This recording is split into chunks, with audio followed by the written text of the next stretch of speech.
Assalamu alaikum warahmatullahi wabarakatuh. Habari yako mpenzi mtazamaji wa chaneli yetu ya Lada Media TZ.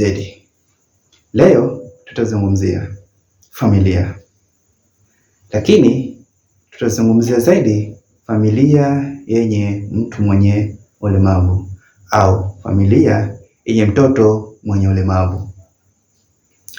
Katika jamii zetu, katika mitaa yetu tunaona familia kadha wa kadha, ndani yake kuna mtu mwenye ulemavu. Baadhi ya familia zina mtu mwenye ulemavu zaidi ya mmoja, wawili au watatu, na zaidi ya hapo baadhi ya familia inaweza kuwa baba au mama mmoja hapo ana ulemavu, au baba na mama wote wana ulemavu, au baba mama hana ulemavu lakini wamepata kizazi ambacho kina ulemavu, au familia ambayo baba mama wamepata kizazi ambacho hakina ulemavu, lakini baada ya muda akatokea mmoja katika familia akapata ulemavu. Hilo ni jambo la kawaida kwa sababu watu wengi ambao walikuwa hawana ulemavu awali, lakini baada ya muda wakapata ulemavu kwa sababu mbalimbali. Sasa ikitokea hivyo, mmoja wa familia ana ulemavu au mmoja au zaidi ya mmoja katika familia ana ulemavu, familia hiyo itahesabika kama ni familia yenye mtu mwenye ulemavu. Anaweza kuwa mtoto, kijana au mtu mzima. Lakini je, tunatambua familia hii inakumbana na changamoto gani baada ya kupata mtu mwenye ulemavu?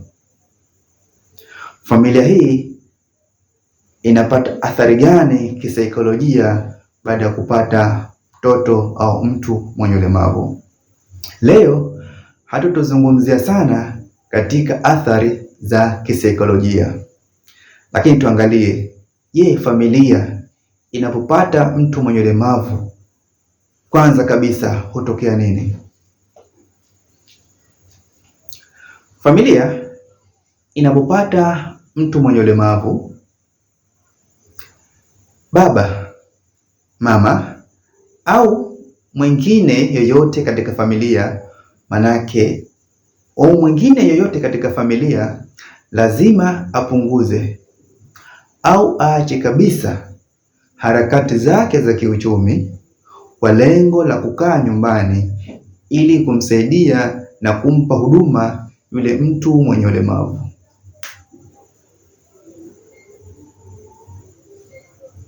Kwa sababu hii,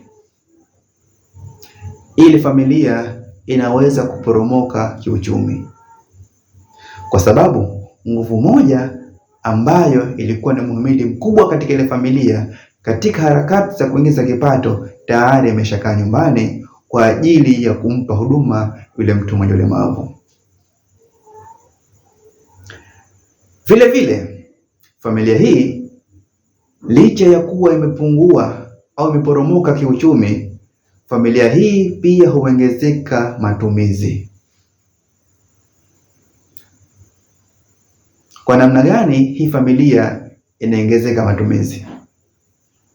Familia mara nyingi kile kipato ambacho kinapatikana, aidha nusu ya kipato kile, robo ya kipato kile au chote, huelekezwa zaidi katika matibabu. Matibabu haya yamelenga kumsaidia yule mtu mwenye ulemavu. Yanaweza kusaidia katika kupunguza hali ya ulemavu au kuondoa kabisa ile hali ya ulemavu. Tukumbuke kwamba mmoja wa ile familia tayari amekaa nyumbani. Wale ambao au yule ambaye anaenda kutafuta kipato alete katika familia, lakini kipato kile kile kinatumika zaidi katika matibabu. Hii inamaanisha familia ile imeongezeka au imeongeza gharama za matumizi. Huu ni mfano hai. Kwa mfano, kuna familia moja, baada ya kujenga nyumba yake, katika mlango wa kuingilia katika ile nyumba imeweka ngazi. Watu wanatumia kuingia na kutoka. Ile familia itakapopata uwezo wa kununua chombo cha maringi mawili, tufanye mfano umenunua Honda. Kwa kupitia zile ngazi ambazo zipo mlangoni, ile Honda haiwezi kuingia ndani. Watalazimika kuvunja zile ngazi, wajenge njia ambayo itaruhusu kupita ile Honda. Maana yake nini? Maana yake hii familia imevunja baadhi ya vitu, imeongeza vitu vingine ili ile Honda iweze kuingia ndani. Mfano huo pia tunaweza kufananisha na ile familia ambayo imepata mtu mwenye ulemavu. Mtoto mwenye ulemavu katika malezi yake ana gharama zaidi kuliko mtoto ambaye hana ulemavu. Unapopata mtoto mwenye ulemavu au familia inapopata mtoto mwenye ulemavu, lazima kuna vitu viweke sawa, kuna mazingira itengeneze kwa ajili ya kumtengezea mazingira rafiki yule mtoto mwenye ulemavu. Hicho kinaongeza matumizi ya ziada katika ile familia.